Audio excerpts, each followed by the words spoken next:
আওয়ামী লীগ সাধারণ সম্পাদক ওবায়দুল কাদের বলেছেন, নির্বাচিত সরকারকে অবৈধভাবে হটানোর জন্য দীর্ঘদিন ধরেই দেশে বিদেশি চক্রান্ত চলছে।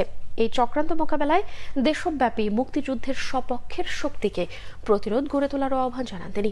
ওবায়দুল কাদের আরও বলেন, নির্বাচন ও গণতান্ত্রিক ব্যবস্থাকে ধ্বংস করতে পায়তারা করছে একটি চক্র। মুহিবুল্লাহ মুহিবের রিপোর্ট। রাজধানীর বঙ্গবন্ধু এভিনিউতে আওয়ামী লীগের কেন্দ্রীয় কার্যালয়ে প্রচারপত্র বিতরণ কার্যক্রমের উদ্বোধন করেন দলের সাধারণ সম্পাদক ওবায়দুল কাদের।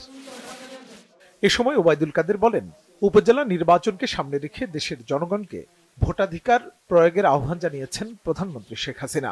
তার নির্দেশ বাস্তবায়নে জনসচেতনতা তৈরির পাশাপাশি যে কোনো ষড়যন্ত্র মোকাবেলায় ঐক্যবদ্ধ থাকার আহ্বান জানান তিনি।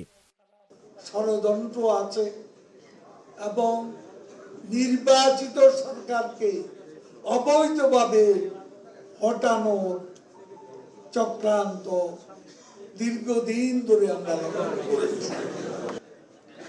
আমাদের নির্বাচন প্রক্রিয়া স্বচ্ছ থাকার পরও ভোটার উপস্থিতি সন্তোষজনক থাকার পরও অবিরাম আমাদের নির্বাচনের বিরুদ্ধে অপপ্রচার, মিথ্যাচার চালিয়ে যাচ্ছে। ওবায়দুল কাদের বলেন, গত 15 বছর ধরে গণতন্ত্র ও স্থিতিশীলতা ছিল বলেই বাংলাদেশে অবিশ্বাস্য উন্নয়ন হয়েছে। মানুষ নানা প্রকল্পের সুফল পাচ্ছে। বাস র্যাপিড ট্রানজিটের মতো প্রজেক্ট আজকে বাংলাদেশে সম্ভব হয়েছে।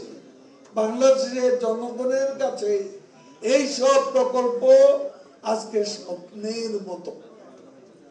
গণতন্ত্র ছিল বলে, স্থিতিশীলতা ছিল বলে বাংলাদেশের এই অবিশ্বাস্য উন্নয়ন সম্ভব হয়েছে শেখ হাসিনার নেতৃত্বে।